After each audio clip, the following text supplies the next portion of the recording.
no sé, si habían logrado algún tipo de acuerdo con los productores, las empresas o lo que fuere, y de golpe le metieron como un 20 y pico, 30%. Para arriba.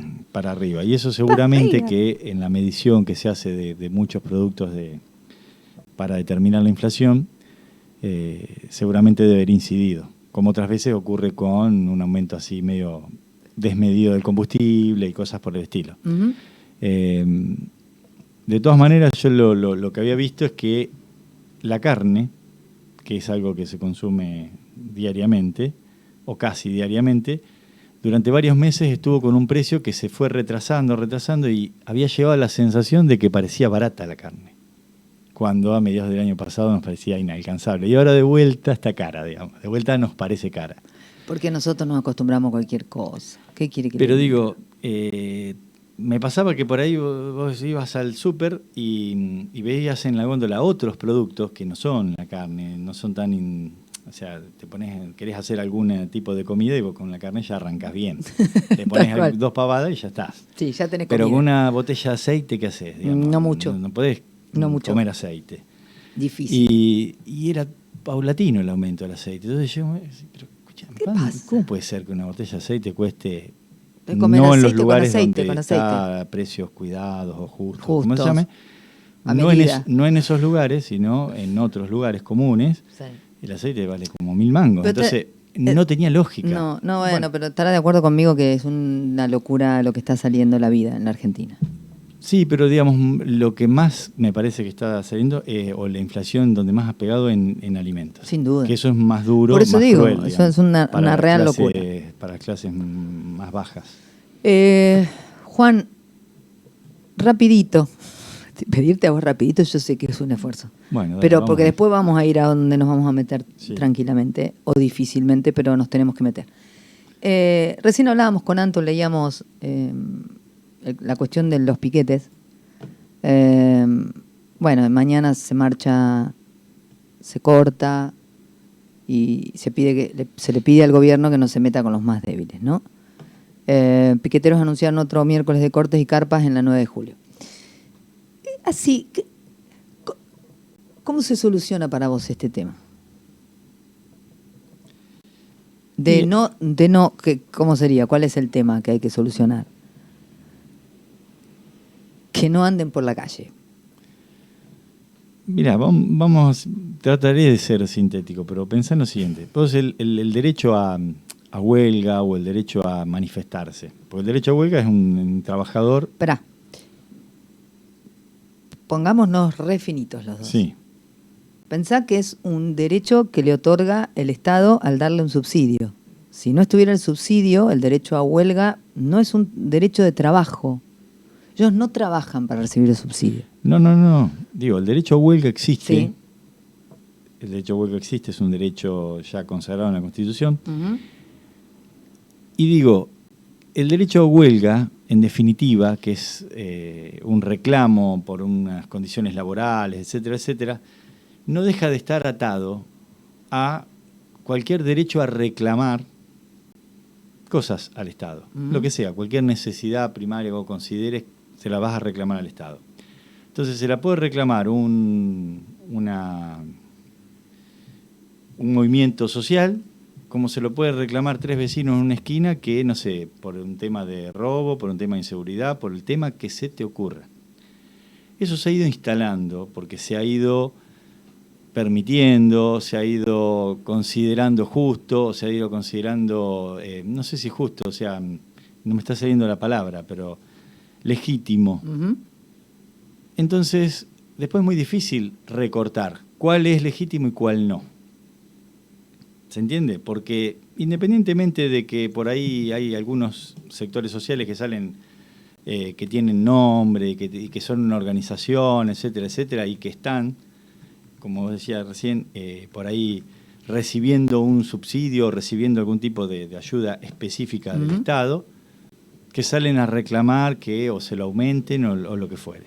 Entonces, voy a decir, sobre que lo reciben de manera gratuita, reclaman. Pero, digamos, me parece que eso desnaturaliza un poco la realidad de la cuestión. Acá el tema es que hace mucho tiempo que se utiliza la calle como lugar de expresión de diferentes cosas, de apoyo, de reclamo, de lo que sea. Ganó la selección, salimos todos a festejar a la calle y ahí ese día yo calculo que no trabajó ni un tachero, digamos, pero la alegría o la algarabía de muchos hizo que otros se privaran de trabajar y ese otro se la habrá tenido que bancar, así no le gustase el fútbol. Digo, tenemos un montón de cosas que le expresamos en la calle y ya cada vez más.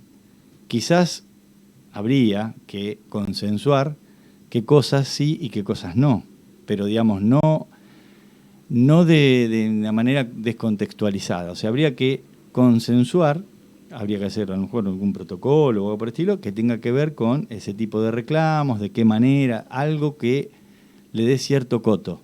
Porque si no, yo entiendo lo que estás, para dónde estás planteando las cosas. Este año va a ser caótico el tema piquetes. Vos pensás Porque que yo te lo estoy planteando, por mayor. vos pensás esto, y que también lo piensen los oyentes. O sea, Sí. yo lo estoy planteando, a mí No, en no principio tenés no que me te cae pondría en- ni me sí. sacaría Sí, esta realidad. ¿Por qué? Pues yo vivo acá sí, no te y afecta. no. O sea que a mí me podría importar muy poco lo que está pasando. Me importa porque me interesa, porque tiene que ver con la calidad de vida de ellos, la calidad de vida de la gente que vive allá, con nosotros, con los argentinos, con lo que pensamos, con cómo nos paramos, qué pedimos. Ahora, lo cierto es, y lo planteó Antonella cuando comenzó el programa, que los planes sociales nacieron a mediados de la década del 90, que fue una idea de Duhalde y que respondía a una situación complicada, ¿no?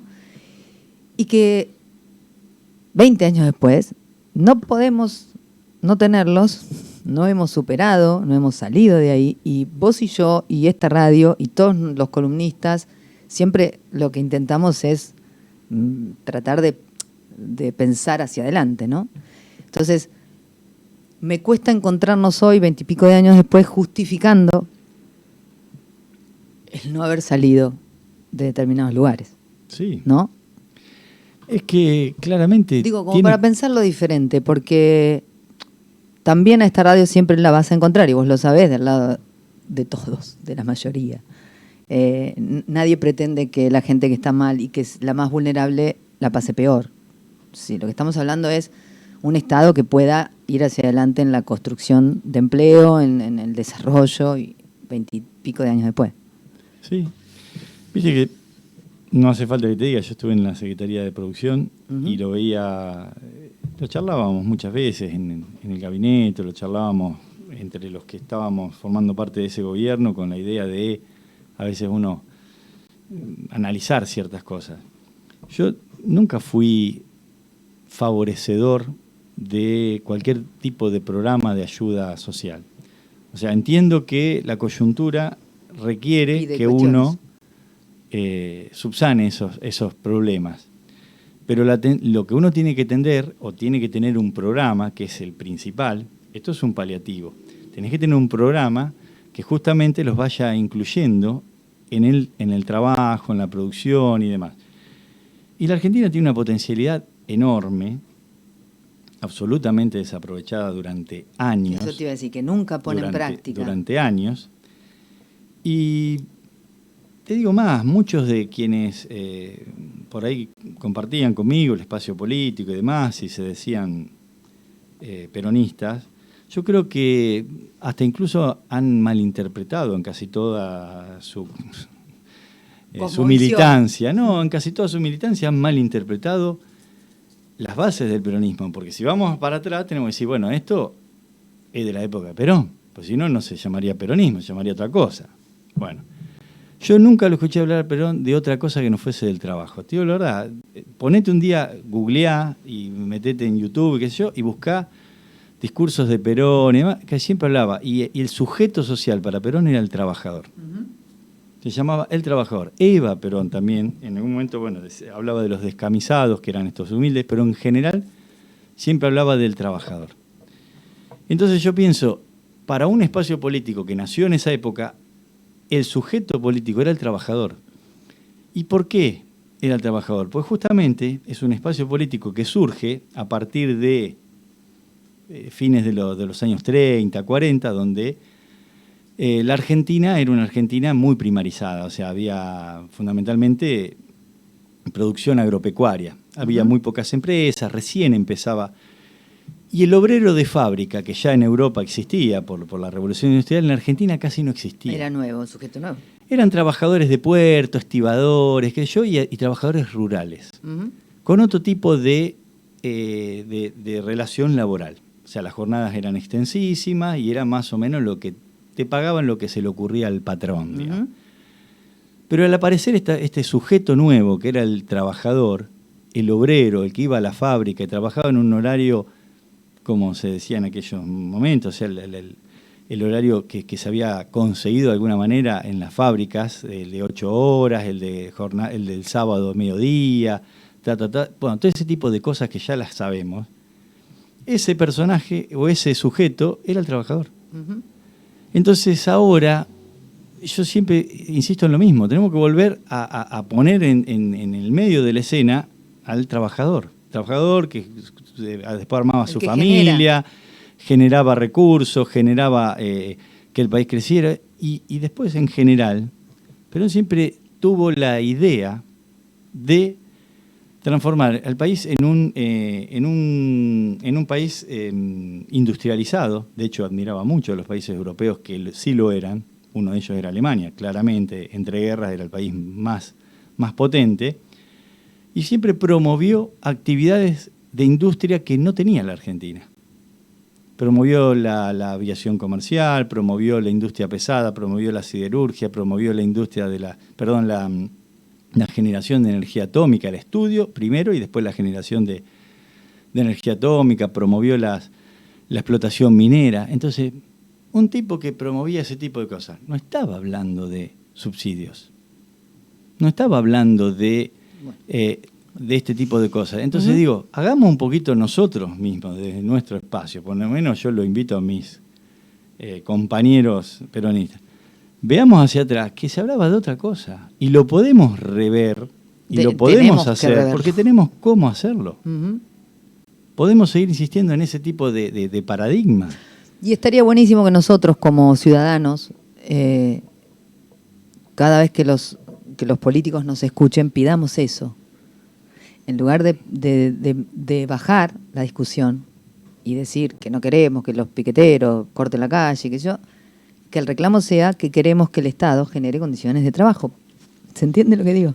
Además, te digo la verdad, a veces me pongo a googlear tipos que realmente por algo tienen calles, son icónicos y son funcionarios apenas eran. Tenemos de todo, Chaco, bueno, pero digo, sí. Funcionarios. Por ejemplo, googleen Mosconi, googleen a Sabio, googleen a, qué sé yo, a Sabatini, googleen a Carrillo, tipos que eran funcionarios y que hicieron del lugar que les tocaba ocupar, porque o estuvieron en la Secretaría de Industria, o estuvieron en hidrocarburos, o estuvieron en salud, y generaron políticas públicas, pero que hasta el día de hoy funcionan.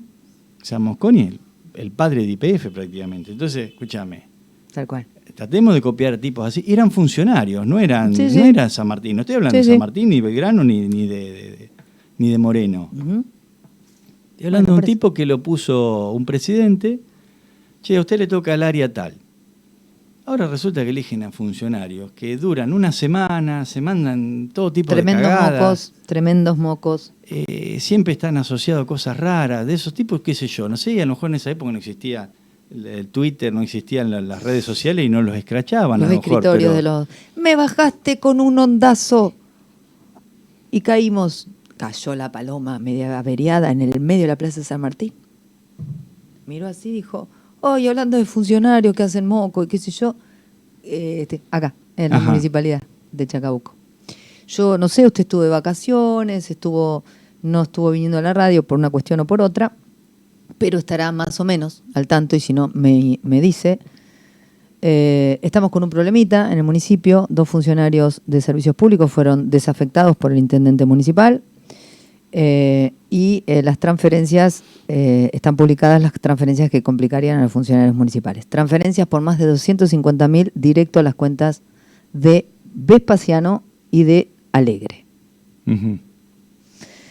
Lo hacían a través de un proveedor al que, finalmente hizo una transferencia donde saltó todo esto y el proveedor según lo que dice Mario Ferraresi, secretario de Gobierno, habría hecho todos los trabajos, como que esa es la garantía de algo, ¿no? Pero el tema acá no estaría exactamente en el proveedor, digamos. No sé cuál es la opinión suya. Lo que pasó inmediatamente cuando esto se denunció públicamente, que fue el primer contacto que tuvimos los medios de comunicación, porque lo denunció el peronismo, el Frente de Todos, inmediatamente el intendente municipal desafectó a los 2 funcionarios hasta que se probara lo que se tuviera que probar.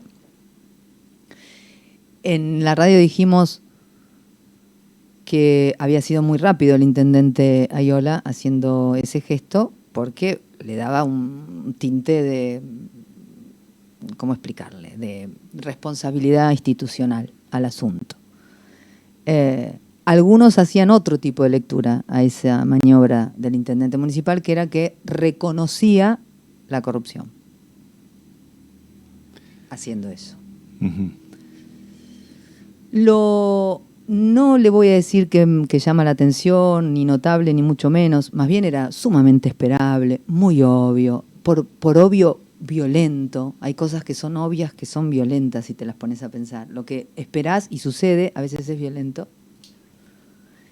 Y es aquel domingo, que creo que fue 31, por ahí, yo tomo contacto con esta realidad. Y me costó como periodista darme cuenta de la gravedad que implicaba esto.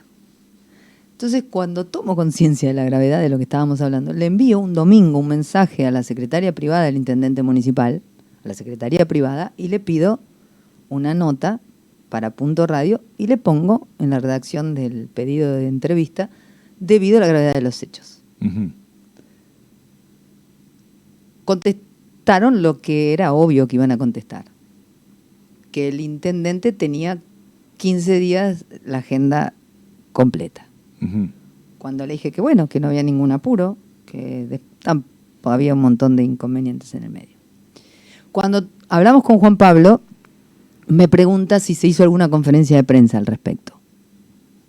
El intendente nunca salió a explicar absolutamente nada de lo que pasó en su gobierno, y sí salió el secretario de Gobierno, Mario Ferraresi, básicamente a decir que estaba todo más o menos en orden y que, bueno, si se había hecho algo por fuera, se tenía que investigar.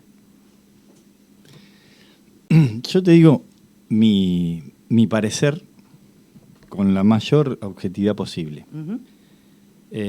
como debería ser. Para que lo entienda la gente, la administración pública tiene un montón de resortes para lograr transparencia, para que las cosas sean transparentes cuando uno administra fondos públicos. Bien. Ya sea para la compra de algo, ya sea para la contratación de una obra o para lo que fuere, se deja un caminito de hormigas bien marcado dentro del municipio. Queda clarísimo desde qué área parte la obra, la compra, el pedido, lo que fuera, de qué área parte, pasa por 2 o 3 lugares del municipio, a veces pasa por 10 lugares del municipio, ahora lo explico un poquito mejor, Sí. Y termina con la aprobación de esa erogación y se paga. Nunca se paga anticipado.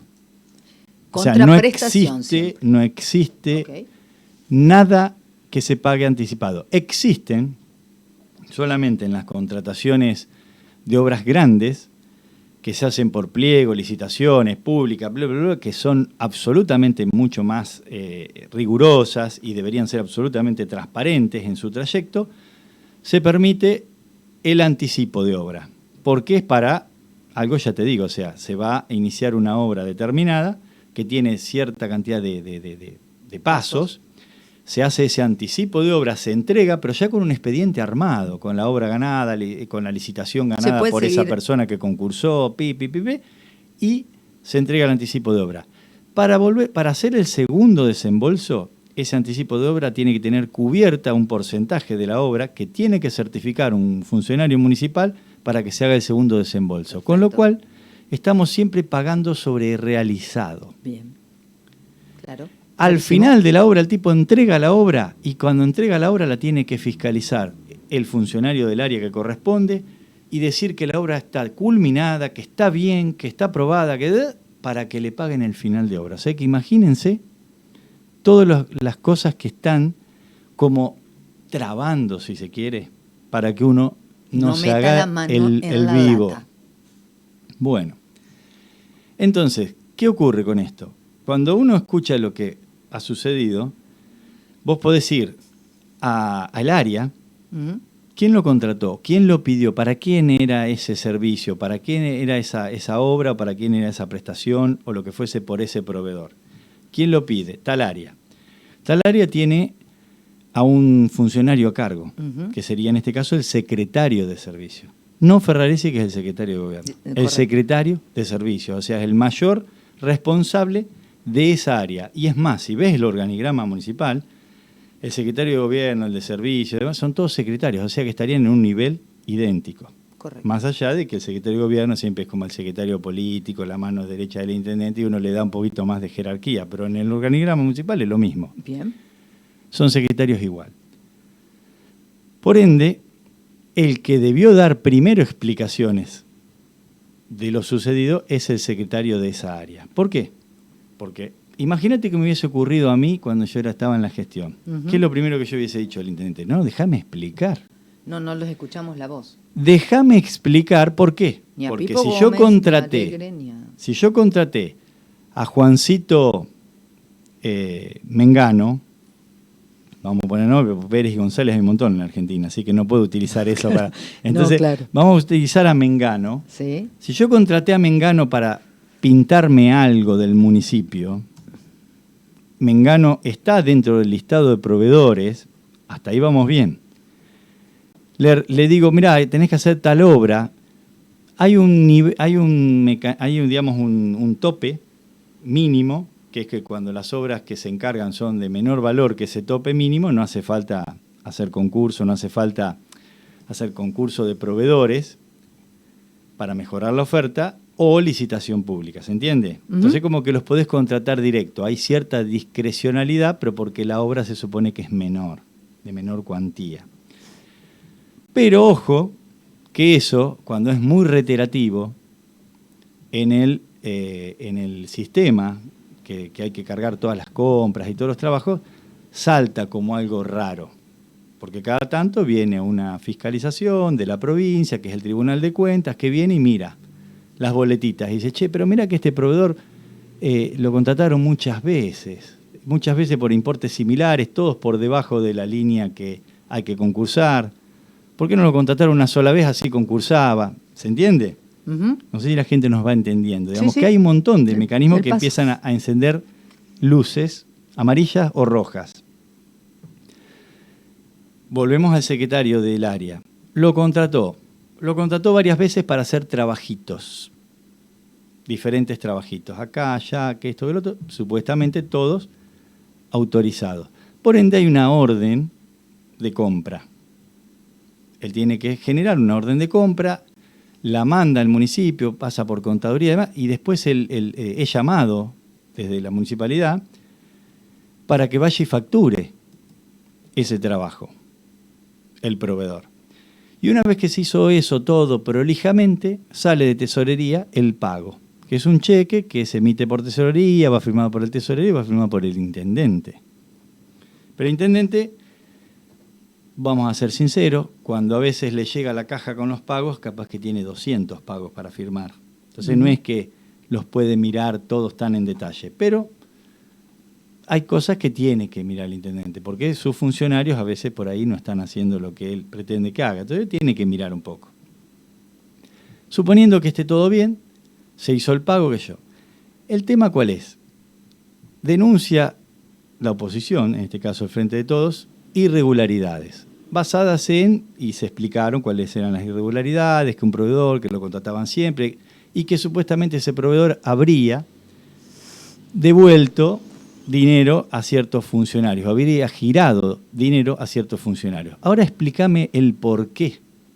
No, y ahí es donde yo digo, que tiene que salir el secretario del área que está involucrado en esto a dar esas explicaciones, porque si el municipio tiene todos estos mecanismos para transparentar, El único que falta para transparentar, que no está dentro del sistema, es la transferencia que hizo el proveedor, que le llegó el cheque, el que lo depositó y lo cobró, que hizo después, porque eso no está en sistema. ¿Se entiende? No estaba obligado a que esté en sistema. El pago ya salió, lo recibió el proveedor. Pero, o casualidad, el proveedor hace un giro a 2 cuentas particulares de funcionarios que están en esa área, que lo contrataron, y ahí es donde uno empieza, usando el sentido común, a olfatear algo raro. Entonces digo, ¿no sería bueno para la gente que estos funcionarios salieran a dar explicaciones de esas 2 transferencias, esas 3, 4, 5 o 10 transferencias que se hayan hecho? Porque evidentemente tiene que haber alguna explicación. O la que les sirva a ellos o la que los perjudique. Pero evidentemente el silencio, creo yo en este caso, a pesar de que soy un hombre de derecho y que hasta que no se pruebe lo contrario uno es inocente, pero en la administración pública es al revés.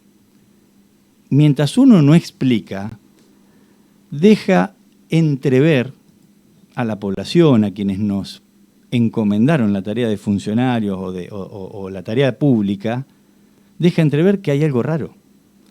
Porque justamente la administración pública es tan transparente, digamos, los mecanismos son tan transparentes que sería muy fácil salir a explicarlos. ¿Se entiende lo que quiero decir? Es un cuentito de niños de explicar una compra o una contratación. Te lo puedo asegurar. Queda todo registradito y es una pavada explicarlo. Bien. Entonces, ¿por qué no nos salen a explicar? Esa es la carencia que a mí me parece que en este caso quedó más que plasmada, pero que no viene de ahora. Viene de, casi te diría, desde que empezó Ayola. Yo me acuerdo un día que yo estaba acá y atrás mío entra Loli Cerritela. No me acuerdo cuál había sido. 58 años atrás, más o menos. No me acuerdo cuál había sido el hecho, qué sé yo. Sí. Pero bueno, resulta que en el marco de una ley provincial que había hecho la gobernadora en ese momento, Vidal, una ley de emergencia, se permitía hacer ciertas erogaciones dentro de esa ley de emergencia y sin necesidad de hacer todos estos mecanismos de dar cuenta por la emergencia. Sí, se quedaron ahí. Y decía, no, lo que pasa es que nosotros somos distintos, me dijo así Loli. Nosotros como que somos honestos, digamos, no somos como ustedes, ¿viste? Sí, Dios. Y yo le digo, no, pero eso no es así, Loli. O sea, acá no se trata de que yo tenga que confiar en vos. A mí, mostrame los papelitos. Sí, no se trata de un partido político. No. El partido político es una entelequia en este caso, son los hombres. Es que el punto es que en la administración pública hay que mostrar los papelitos. Claro. No importa si yo confío o no confío en vos. Eso será el día que tenga que poner el voto. Exacto. ¿Pero se entiende? ¿Sí? Y esta gestión no se ha garantizado por mostrar los papelitos. Siempre se ha garantizado... por esconderlos. Casi siempre hizo, nosotros somos buenos. Créannos. Algo así fue siempre así. La bajada del intendente. Sí, tal cual. Mañana estaba pensando, vamos a invitar a Romina Barbeta, la presidenta de la comisión que está investigando el caso, que entre otras cosas dijo que en muy poco tiempo hubo en la misma área 2 actos de gobierno bastante turbios. Sabrás que, y si no te cuento, que detrás de esto lo que se averiguó es que esto viene pasando hace un montón de tiempo, ¿no? Que es que compran por una cantidad de dinero tosca y en realidad les envían tierra colorada, que es de menor valor. Entonces lo que se está averiguando ahora es esa diferencia de precio, no neta. ¿A dónde va? Pero hay una cosa que a mí me llama mucho más la atención nuestra como sociedad de Chacabuco, que no sé si a vos te pasa y si pensás que esta manera de mirarlo te parece que va por ahí o que por ahí se me escapa algo o me estoy confundiendo. Hay algo que a mí me llama mucho la atención de cómo funcionamos los chacabuquenses. Hay una franja de muchachos y muchachas de nuestra edad. Nosotros somos contemporáneos al intendente. Vos me habrás escuchado en algún momento hablar de que está gobernando la generación X, que somos nosotros, en el mundo está gobernando la generación X. El intendente municipal es la generación X, es nuestra generación. Nosotros apostamos, teníamos unos valores, una historia detrás que queríamos revertir, una campaña que el intendente en el 2014-2015 potenció en cuanto a los valores, la manera. Y después nos encontramos con un intendente que tendía a gobernar como tantos otros, ¿no? Como tantos varones del conurbano, del otro partido, en fin. Pero a mí hay algo que me llama mucho la atención con este caso, que termina evidenciando algo que hemos sentido siempre y que en un pueblo de 53.000 habitantes, esto es lo que hablábamos con Romina y lo hablábamos con mucha gente, vos te sentás a cenar un sábado a la noche con gran parte de la gente que está gobernando tu municipio. Y si no te sentás vos, se sienta tu mejor amigo, o tu hermana, o tu primo. Y vos el domingo a la tarde, en una mateada, tenés la información del municipio, trabajando de cualquier cosa, no de periodista. ¿Sí? Sí. Entonces, hay un secreto a voces que está dando vueltas en el pueblo hace muchos años. A mí lo que me llama mucho la atención es no sé qué adjetivo ponerle, de esta clase política que nos toca hoy, de hacer como si eso no pasara. Que no sé qué es, pero es muy fuerte convivir con eso, naturalizar eso. Yo, por suerte, no lo puedo naturalizar. Y hace tiempo que estoy esperando que esto en algún momento suceda, ¿no? En base a eso, terminas de aclararme algo que tiene que ver con, han gobernado con nosotros, somos buenos, confíen en nosotros, ¿no? Y a partir de eso han hecho una pantalla, donde obviamente demostrarlo es sumamente difícil, pero es el camino que tenemos que iniciar como chacabuquenses. Sin embargo, cuando el otro partido nos ofrece la posibilidad de demostrarlo, ¿qué hacemos los chacabuquenses? Que sabemos todo esto. Decimos, pero si el peronismo hace lo mismo. O sea, igualamos las miserias. Entonces, ¿qué termino pensando? Que lo que nos pasa nos lo ganamos. ¿Sí? ¿Se entiende lo que digo? Totalmente. Hay una clase social, que es la nuestra, ponele media, media alta, media baja, lo que vos quieras, que está obligada a hacer algo para que estos hechos en nuestra ciudad no se repitan. Porque cuando pasan en una ciudad de 53.000 habitantes, los afectados somos todos. No es Capital, que son afectados 7 si roba Guado de Pedro. ¿Se entiende lo que digo? Sí. Si nosotros estamos naturalizando un hecho de corrupción en un pueblo de 53.000 habitantes, estamos familiarizando que el intendente que fue con vos a la escuela te meta la mano en el bolsillo. Es como una cosa, es parte de, anda a saber de qué. Sí, pero además volvemos a la misma cuestión. ¿En nombre de qué? Central. A la misma cuestión central. Hace un rato hablábamos de todas las cosas malas que nos han sucedido en estos 20 y pico de años, donde alguien dijo, bueno, mirá, le falta la comida a ciertas personas, démosle este programa social, etcétera, etcétera, y 30 años después estamos con lo mismo. En el medio no pudimos resolver prácticamente nada, y en el medio nos gobernaron diferentes dirigentes. El tema que a mí me preocupa es que esa naturalización de la que vos estás hablando empieza en un pueblo como el nuestro, se repite o se replica en otros pueblos de la zona, se replica en la provincia, en la nación, y ya pareciera como que se autoriza incluso después a cada uno a hacer un poco lo que quiera. Entonces se autoriza a, no sé, infringir, vayamos desde que nos levantamos, básico, infringir una normita de tránsito, que yo total después voy y lo llamo a mi amigo que está en el municipio y le dice, fue de falta que no me la cobren. Después voy a comprar algo y el tipo me dice, bueno, que te lo hago así nomás, te lo facturo, te lo hago así, no, hacémelo así nomás, está acá nadie paga, qué sé yo, pum, y te lo llevas sin factura o lo que sea. Después vas y así. Y un día te para un policía no sé cuánto y le decís, mira, toma esto para los amigos, para la yerba, para los bizcochitos, qué sé yo. Y después se lo contás incluso a un par de amigos porque lo tomás casi como una gracia, mira qué vivo que soy. Mira cómo se afecta. Y bueno, y así andamos, así transitamos. Entonces, lo grave cuando pasa esto en un municipio y vos vas un sábado a la noche a cenar, te encontrás con funcionarios que deberían estar preocupados, incómodos, en ese lugar cenando, se están matando la risa y todo el mundo naturalizando la situación, entonces estamos recontra complicados. Porque ya es un hecho que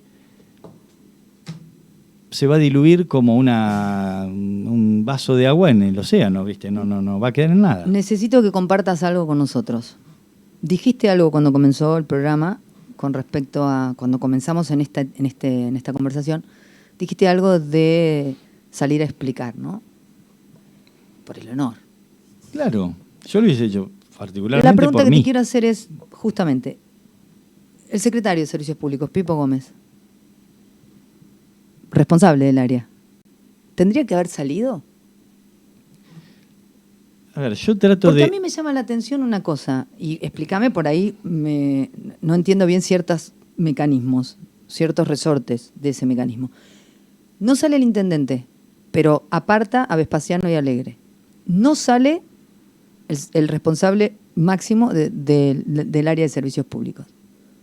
Suelta la mano de sus empleados, de sus segundos, les suelta la mano, los sacrifica, pero no da ninguna explicación. Entonces, el que habla por todos es el intendente municipal, desafectando a Alegre y a Vespasiano y ya. Digamos, el primer día que te hacen una denuncia de esta... ¿Qué significa, digamos, qué pito toca Pipo Gómez acá? Claro, el primer día ¿Qué que te hacen sería? una denuncia de ¿Es el esta... empleado del intendente? Sí, no, ni hablar. Es Te lo pregunto porque no lo entiendo. el O sea, máximo hay una responsable forma de del área. moverse muy extraña. Es el máximo responsable de un área que hoy está, por lo menos por la oposición, acusada o denunciada, no acusada, denunciada por no ser transparente o por algún hecho de posible corrupción. Entonces, uno como máximo responsable de esa área, por eso te decía, volvía a mi persona y me transportaba a los años en los que fui funcionario, es decir, bueno, yo por una cuestión de honor, yo no dejo, o sale el intendente, que es el máximo responsable, hablar y aclara todo, o voy yo al despacho del intendente y le digo, mirá, Está muy ocupado el ¿te intendente. guste o no ¿Lo te- vieron en muchos medios hablando? no, ¿Lo vieron en algún lado? Yo lo vi en la fiesta de la empanada, era que estuve en O'Higgins. Ajá, pero el domingo a la Comiendo noche eso. empanadita. Bueno, claro, sí. pero Hoy a la explicando tarde. no, explicando la empanada de Estaba- carne estaría, claro, pero no, sí, no la corte no cuchillo. esto. Claro. Yo siendo el máximo responsable del área, me dirijo al despacho del intendente y le digo, bueno, ¿salís a aclararlo vos o salgo a aclararlo yo? Porque esto me involucra, me salpica. Y Esto ahí es es donde grave. está lo que vos estás diciendo, el honor. O sea, yo como máximo responsable de un área donde hubo un hecho de esta característica, tengo que agarrar y explicar ¿Qué pasó? de pe a pa. Sin Me duda. tengo que someter a una conferencia de Sí. prensa que me hagas 200 millones de preguntas y que te vayas a tu casa tranquila de que respondí todo lo que tenía para responder. Tal cual. Además hay algo que cuando vos estás tranquilo de que en tu área no ha pasado nada raro y que podés explicar todas las preguntas que te hagan, yo no tengo problema. Yo me siento, microfonito de adelante, muchachos, pregunten. Eso es democracia, lo que Porque- está diciendo Juan Pablo. Esto es democracia, esto es institucionalidad, de lo que se llena la boca este gobierno. Eso que dice Juan Pablo es república, de lo que se llena la boca este gobierno. Eso de lo que habla Juan Pablo es transparencia, de lo que se llena la boca este gobierno. Y es todo lo que no sucedió. Porque además de salvar tu honor, que es muy importante, no sé si a ellos les importa, a mí sí, no hay nada más contundente que exponerse a todas las preguntas que deban hacerse, explicarlas a todas, y si las preguntas que contestás o las respuestas son lo suficientemente claras, transparentes y dilucidan cómo es la cuestión, el hecho se transforma justamente en un hecho a favor tuyo. O sea, como gobierno, que te denuncie la oposición y vos puedas dar todas las Tal cual. explicaciones y De pruebas que del no es caso y así. que todos los periodistas que estaban en la conferencia de prensa se van tranquilos, no, acá no pasó nada, Tal cual. te recontra fortalece, Pero porque sin duda. te expusieron algo, te denunciaron algo y vos lo saliste Si a hubiera sido responder. una jugada política, está hablando Juan Pablo, claramente. Entonces, cuando vos te escondés la cola entre las patas y decís, no tengo nada para responder, claramente agigantás todo. Un fantasmita así chiquito lo haces enorme, porque ahora todo el mundo puede pensar lo que quiera. Porque como no me está dando explicaciones, yo puedo pensar que no es el único hecho, que hay más, que involucra a más funcionarios, que hicieron como a veces en esas cirugías de urgencia que cortaron la partecita que estaba medio podrida y después el otro trataron de que no se... Que hacia atrás hay un montón Claro, de otros. Que en todo eso lo permitís. Ujú. El hecho de no hablar permite todo eso. Y no es que se escuden en lo que yo te decía anteriormente. En el derecho penal, toda persona es inocente hasta que se demuestre Sin lo duda. contrario. Podés no hablar, Sin pero duda. en la función pública es todo lo contrario. En la función pública tenés que hablar. Tenés que demostrar fehacientemente que cumpliste todos los pasos que te exige la administración pública para ser transparente. Y con eso alcanza. Entonces acá no me lo vengan a contar distinto porque yo la conozco, pero al dedillo. Y es así. Muchos de nosotros entienden Sí. cómo funciona esto. Y lo que estábamos pidiendo era ni más ni menos que se explique y se explaye como corresponde. Eso era todo. Y lo que va a ocurrir es lo Ujú. que dijiste vos. En la sociedad se va a diluir porque hay cierta permeabilidad a este tipo de casos. En el Consejo Deliberante, si lo discuten en alguna sesión, va a ser todo chicanas. Va a ser, Obviamente. vos me Ustedes, venís a vos, decir ¿qué a mí decís? si vos Si hiciste vos- esto, sí, claro. ¿entendés? Entonces, Sí, claro. el hecho que era lo que se pretende aclarar no va a quedar aclarado Es la idea. y va a ser tapémoslo con un montón de otra porquería. Exacto. Y así. Igualamos las miserias. Exacto. Y nosotros lo permitimos. Entonces, y no lo va a miramos por pasar tele.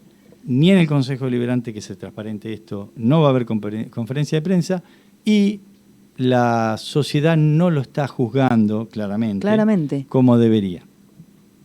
Claramente. Pero después no nos quejemos, porque vamos a habilitar, si esto no lo juzgamos, vamos a habilitar esto y otros tantos hechos y vamos a habilitar el hecho de cualquiera. Bien. El que venga después de este y así. Eso te iba a decir. ¿Cómo funciona cuando una sociedad se comporta ante posibles hechos de corrupción de esta manera? ¿Qué estamos permitiendo los chacabuquenses? Y que se haga lo mismo mañana, pasado, el que venga. ¿Y esto es responsabilidad de quién? No, por supuesto que es nuestro. Pura y exclusivamente nuestra, no de los funcionarios. Somos nosotros los que les decimos qué permitimos y qué no permitimos en nuestra ciudad. Y ojo que se entienda bien para que cualquier persona esté escuchando, nosotros no estamos alentando una cacería de brujas. No. Todo No lo sé si contrario. hace falta que lo expliquemos, ¿eh? No. Esta Nosotros radio estamos tiene... diciendo, gente, reaccionen, que esto merece explicaciones. No quiero que vayan a golpearle la puerta a los funcionarios estos que están involucrados y ni le hagan un scratch, ni le escriban nada en la vereda, ni en la calle. Eso no, jamás alentaría eso. Ujú. Sí, vayan al despacho del intendente a decirle, señor intendente, necesitamos que usted salga a dar respuesta o que le exija al secretario del área que salga a dar una respuesta, que hagan una conferencia de prensa, que expliquen, Ujú. que den explicaciones. No que la justicia actúe, porque la justicia actúa por default, digamos. O sea, la justicia actúa porque si hubo un hecho criminal, tiene que investigar. Sí, y sobre todo, digamos, desde el punto de vista periodístico, agrego algo, cuando se le dan notas a los medios, hay muchos medios que trabajan callando, no preguntando y ocultando un montón de cuestiones. Entonces, cuando se hace una conferencia de prensa, hay un montón de medios y periodistas a los que el gobierno le tiene que contestar que no quisiera. Además, yo te digo sinceramente, Ujú. no estoy actuando, ni sobreactuando, ni que... A mí nunca, jamás, en los 4 años que estuve en la gestión, me hicieron una pregunta incómoda. O sea, Que vos hayas sentido incómodo. a eso voy. Ujú. Porque si tu idea era incomodarme Ujú. y yo estaba tranquilo, no me resultó incómoda. Es una pregunta, como cualquier otra, a la cual le debo una respuesta. Ujú. Entonces, donde hay transparencia no existen las preguntas incómodas. Donde hay transparencia te puede preguntar hasta el tipo que vos ya sabés que es periodista y que no te quiere demasiado. Déjalo que pregunte igual. Porque no te va a poder llevar a ningún rincón que no puedas explicar. Pero eso el intendente hace rato que le viene incomodando. O sea, contesta para 3 o 4, que son los que más o menos tiene ahí bastante amansaditos, y después no le gusta que le hagan más preguntas. Eso está claro. Gracias, Juan, por tu mirada siempre. 28 minutos pasan de las 11 de la mañana. Pasó Juan Pablo Errasti en Kilómetro Cero. Kilómetro Cero.